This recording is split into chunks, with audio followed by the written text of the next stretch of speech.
How was your life shaped by a small, seemingly inconsequential event?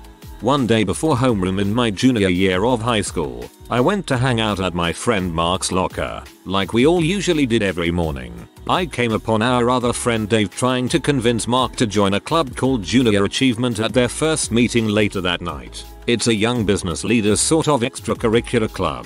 When I asked what they're talking about, Dave suggested I should give it a try as well. Later that night, my parents were late getting home from my some event, so I figured it was too late for them to give me a ride to this Junior Achievement thing. But when my dad walked in the door and I reminded him, he hurried me out to the car and I go. I was in the club both junior and senior year of high school with my friends. Our regional Junior Achievement Club offered an annual full tuition scholarship to a local private university, a top tier school, but one I was not considering. However, Mark, Dave and our other senior year friends already had their college careers planned out, so they convinced me to apply for the scholarship so that at least someone from our club applied. In the end, apparently only me and some other kid from some other local club in our region applied for the scholarship, and I must have wowed the selection committee, because I won the scholarship and got a nearly free ride into that university, which was good news, since I wasn't accepted at any of the other colleges I applied at. So I owe my entire college career, all the friends I made there and probably my current job to that random morning before homeroom. I really like that your pops kept his word and gave you a ride despite forgetting, despite feeling tired. When I was 17 I left school with no degree, no money and no idea what to do with my life. My dad managed to get me job in retail and on my way to work, first day, I got hit by a car. The manager didn't give a frick and gave my position to someone else. With literally nothing left to do I decided to go back to school. That was about 7 years ago. I finished school with honors, went to university, got my bachelor's degree in electrical engineering, something everyone I knew and talked to told me was impossible for a frick up like me, and now I work as an engineer making more money in my first year of work than I ever did in my entire life. Sometimes I think about tracking the guy down who hit me with his car to thank him. Moral of the story, hit more kids with cars.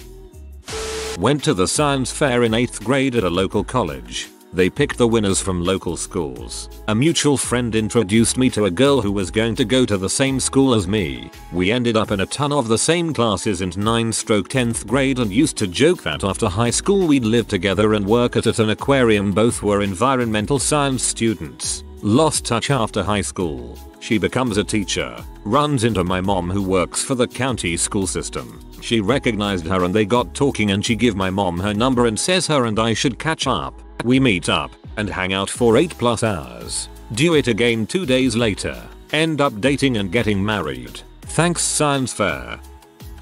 Just over 5 years ago in culinary school my teacher went off on a rant about paper towels being next to useless in a professional kitchen, since cloth towels were reusable and better at cleaning up wet or sticky spills without leaving residue. I didn't think about it, but laughed a bit. A few days later I was browsing OkCupid. I'd been alone for a while and was starting to give up, when I passed a profile I'd skipped over a few times. He was only an 86% match, but dressed as Ash Ketchum. I clicked. His profile was obviously a joke, with multiple paragraphs espousing the glorious usefulness of the common paper towel. It was bad Shakespeare. It was 3 pages long.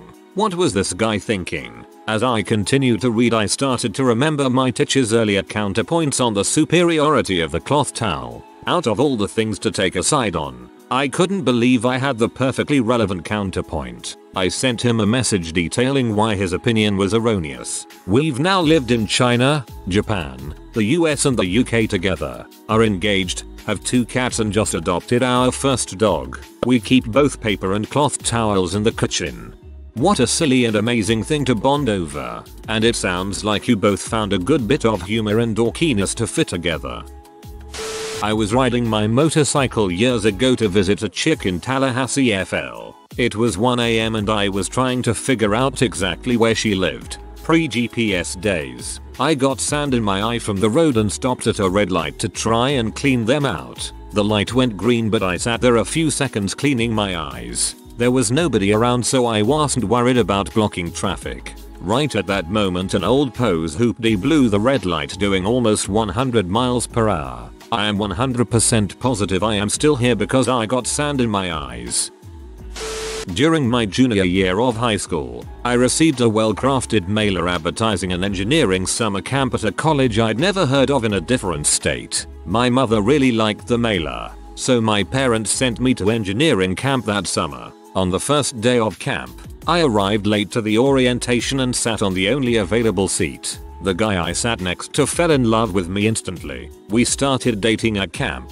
Then the next year, we both went to that college so we could be together. 4 years after that, we both graduated with engineering degrees and got married. If my mother hadn't liked that mailer, I wouldn't have met my husband, I wouldn't have gone to that school, and I probably would have had a different major as well. Also, if I hadn't sat down next to him at orientation, we probably wouldn't have started dating. Pretty wild. That must have been some mailer.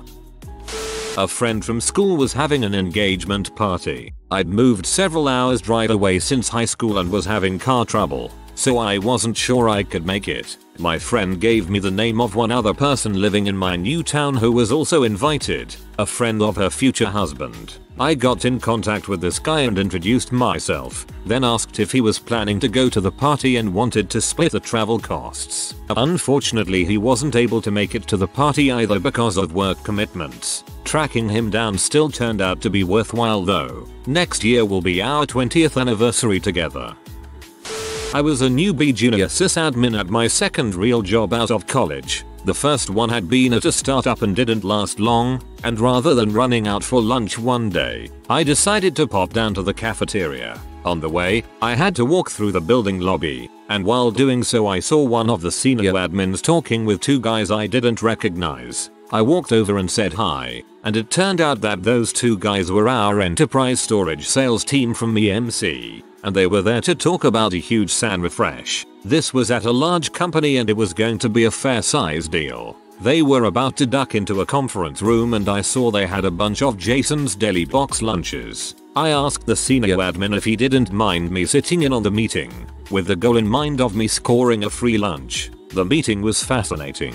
I asked a lot of questions. I ended up asking if I could help with the SAN upgrade, and it turned out that I was both really interested in and really good at storage admin type stuff. A year later, I was the site storage administrator that paved the way for a transition into being a multi-site enterprise storage architect, which eventually turned into a decade-long career, which then turned into a job directly at EMC, which then catapulted me out of IT and into, weirdly enough, journalism, which is what I do now. I'm glad I decided to randomly pop by the cafeteria that day. It turned into probably the most important career move I've ever made. Which then catapulted me out of IT and into, weirdly enough, journalism. You would have gotten farther had you used a trebuchet.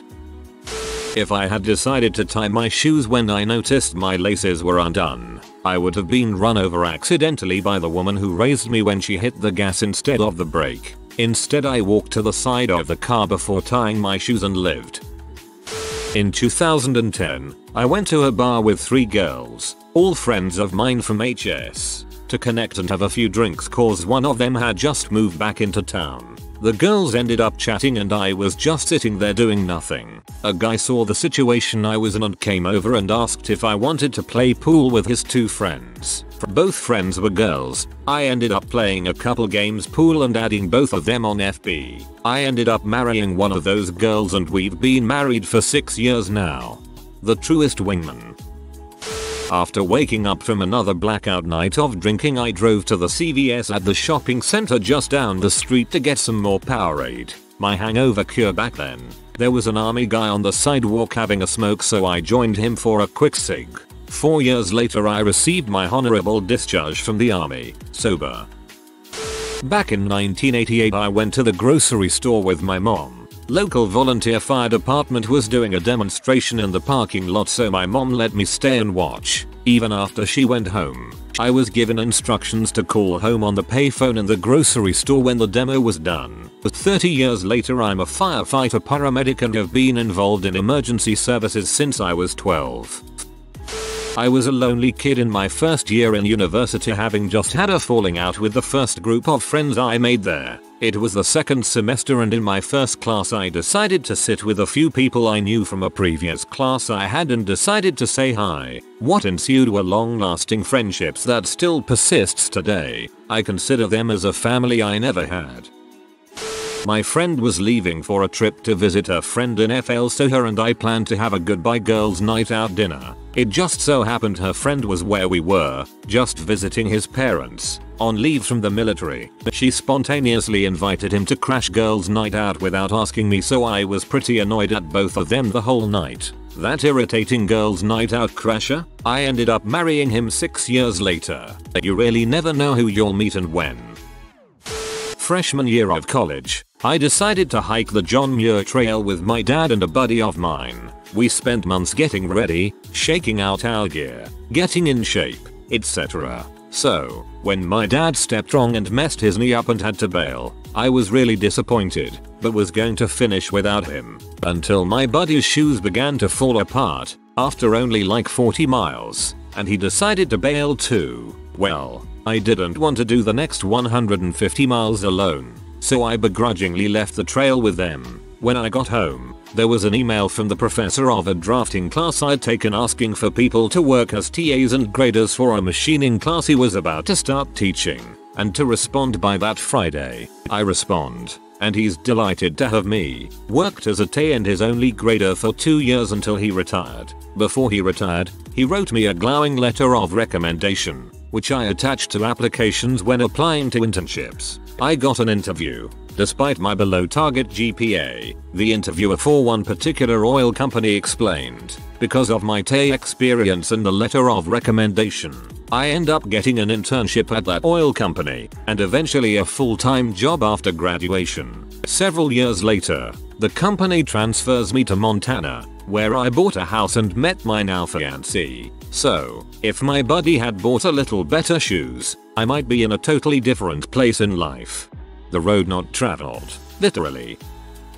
When I was a kid, the pastor of my parents' church heard me practicing Bach on the piano. He asked if I'd like to try the pipe organ, something that had always fascinated me. I took to it like a duck to water, even though my feet could barely reach the pedals. So right then and there, knowing my parents couldn't afford it, he offered to pay for my complete music education in preparation for college, including organ, piano, theory, keyboard harmony and ear training. His act of generosity and kindness brought about my career, and all he asked in return was for me to substitute for the church organist when he was on vacation or away, something I was honored to do. This made my heart happy. What a great story. First week of freshman year, I walked up and down my dorm hall asking people if they want to make tea with me in the kitchen. It was an engineering co-ed dorm, so I wanted to be inclusive. As I was asking people, a guy playing Minecraft randomly said yes. He wasn't even paying attention, but 3 years later he's my best friend and has given me the greatest love ever. It all started because I wanted tea and didn't want to drink alone. It only takes one person who cares. Back in 2011, it was all the rage at my school to play these text-based browser games featuring mafia mobsters. In general, that culture was pretty popular back then when it comes to entertainment. I was playing this game and at some point I got a message that someone had tried to break into my fictional apartment. When people failed doing that, it would show part of their name unless they were significantly stronger. I messaged that person with a cheesy joke about how next time they can just ring the doorbell. The end of last year, 6 years after the fact, we got married and we are now in the painfully slow process of my wife moving 11,500 miles away from home to come live with me. Had she never failed that action in the game, or had she never attempted it in the first place, we never would have been where we are. Had I never had this crappy sense of humor that urged me to message her, we never would have been where we are. You hear about people meeting on WoW or similar stuff, but this is just, wow, I just don't understand this wacky world. I was really bored and figured I would watch some TV while I did some sketches. Nothing really seemed interesting, but then this weird show called Mythbusters came on. I went from a high school art student to computer engineer just from background noise. It's a pretty good show. I didn't go to my baby cousin's 4th birthday party. It was just really small with family and ice cream, and I didn't want to drive close to 2 hours. He died a month and a day before he turned 5. I don't miss anything family now. I've actually gotten really close to my extended family because I won't miss anything anymore. If you're family, I'm there. Crap man, that's really rough. Sorry to hear. Fresh out of high school, I went to a military recruitment office. Long story short, turns out I wasn't suited to military service. I was at a loss because I really wanted to travel and do some good while building new skills. One of the recruiters sarcastically remarked, "Why don't you join the Peace Corps?" So I did. I'm almost finished with my 2 years. In May 1984, my mother, then age 18, walked up to a military recruiting station in Indianapolis. There were 2 offices next to each other in the strip mall, an Air Force recruiter and a Marine Corps recruiter. My mom had already determined that she was more interested in the Air Force and had, much to her parents' great relief, decided against even talking to the Marine recruiter. At just over 5 feet tall and never athletic, my mom doesn't come across as the ideal soldier. As she walked up, she ran into the Air Force recruiter, who started to chat with her as they walked. After she told him she had also briefly considered the Marines, the AF recruiter laughed and replied, "You made the right choice, honey. You probably wouldn't make it through Marine boot camp." She turned, walked into the Marine recruiting office, and a few months later shipped out for Paris Island. 4 years later, she met my dad. She has always said that, if that recruiter hadn't said that, she would never have given the Marines a thought again. OMG, I know a Marine that matches that exact description. A plucky little woman who is also short and does not look like what you would think was your typical Marine. She looks a bit younger than 52 though. I needed a tank for a raid in the secret world, and I asked a friend, and he asked a friend, and we brought him in.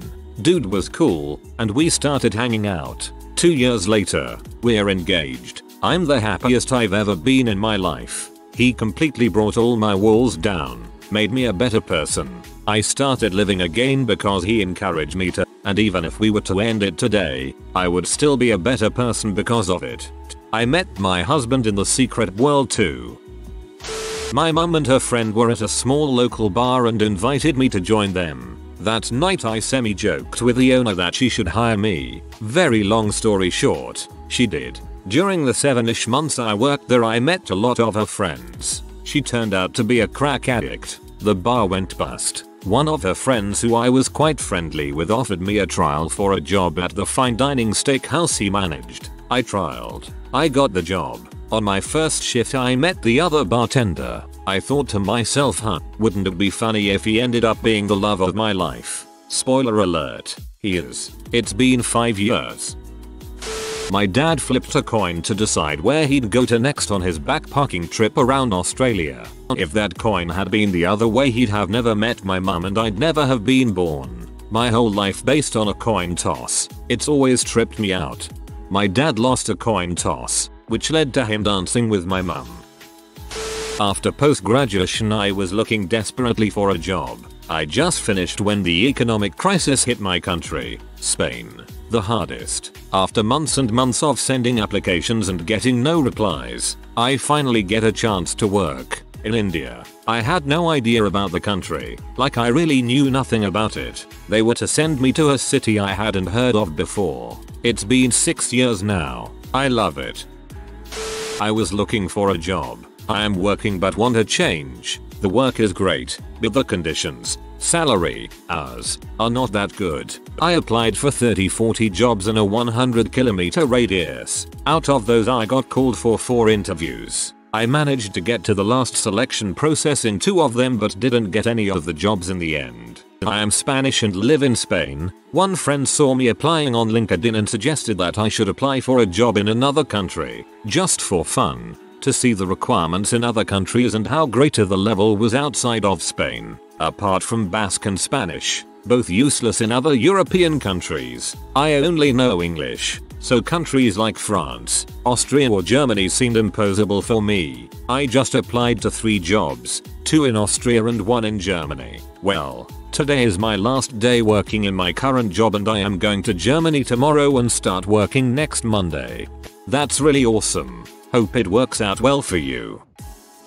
When I was 12 or 13 I saw School of Rock which made me want to play the bass guitar. I then went to a high school specifically for music where I met 90% of my current friends and now I am financing my university playing in a wedding band. If it wasn't for Jack Black, I would be a completely different person today. If it wasn't for Jack Black, I would be a completely different person today. LOL. I wonder how many people have said that before. When I was in Afghanistan, I saw a young kid, maybe 12 years, who was crippled from polio and was begging on a street corner in Kandahar. This was circa 2012 and I have a near certainty that the kid is probably dead now. I was mostly powerless to do anything then. I just thought about how that kid would never get to step inside a school to learn how to read or do math and how even healthy kids lack the same opportunity in some places. So after I got out I decided I wanted to teach at-risk kids here in America. So I went to school to be a teacher. I should get an official offer today, and hopefully I start teaching this fall. Whoa, thank you for serving in multiple ways. After I made a special lunch for Valentine's Day for my GF in middle school, with heart-shaped items and such, her friend, one of the cutest girls in the school, came up to me. She said, "AWW, you're so cute." Not like in a physical way though. I'm 32. And although I'm not obsessed all the time, I do hear that voice anytime I feel confident about my looks. What's that saying? You could be the ripest, juiciest peach in the world but some people will still hate peaches. Not saying she hated you, but just because she didn't think you were cute doesn't mean you're not. After my first boyfriend dumped me when I was 19, my sister felt bad for me so she invited me over to bake with her. She showed me this new thing called cake balls and we loved them. I started making them for any party or family get together. 9 years later, I have a side business selling these cake balls and if it keeps growing like it has this year, it will be my full-time job by 2019. If she had picked any other recipe, I may not be where I am today and be a small business owner. I'm glad you had the balls to start your own business. Good luck in making it your full-time gig. When I was a DJ, I gave out free mix CDs everywhere I went. I forced some co-workers, who were roommates, to take one even though they hated EDM. 5 months later, one of them was really interested in talking to me and kept asking, "You made that CD? You're the DJ?" I said yeah and asked why. He said he'd eaten mushrooms and started having a really bad trip because he'd privately been depressed for months. Out of sheer desperation, he put my mix CD on. It cheered him up so much that he listened to it 4 or 5 times in a row. We weren't friends, just co-workers who'd politely say hi when we cross paths, but after that day he talked to me more. He's one of my closest friends now, over a decade later, and genuinely one of the awesomest people I've ever known. And it all happened because his roommate accepted a CD she knew she'd never listened to. Psychedelics practically rewire the brain, man. A man shooting a road sign in NJ led to my existence. Someone in Jersey shot up a road sign that gave the weight limit for a bridge, making it illegible. A man driving a too heavy truck drove across the bridge and it collapsed and he died. The widow of the man sued the city or state, whichever, for negligence. My father-to-be was on jury duty for the case and made a connection with a dude who got him a job at his company. At this job he met my mother-to-be. I think it's pretty wild. If that random dingus hadn't shot that random street sign, there would be no me. I wonder how the sign shooter would feel if they knew that. When I was 15, my scout group didn't have enough people for a Ventura unit yet. There would be when some of the others got older, but until then I decided to join my friend's unit. Turns out that unit had contact with a village in Indonesia, and every 2 years went over there to help out the village with whatever they needed for a couple of weeks. I busted my butt fundraising. My family helped me out, and I went with them the next year. I absolutely loved the people, the culture, and the language. Indonesia made me ridiculously happy. In July I graduated with a degree in political science and a diploma in Indonesian, with straight distinctions for my diploma. I've been back to Indonesia 3 times to study, and next year I'll move over there and work as an English teacher for a year. When I come back I'll qualify as a translator and interpreter, because I had to go to a different scout group for a little while. If you are new to the channel, you can subscribe. I publish new videos every day. Until then, check another video.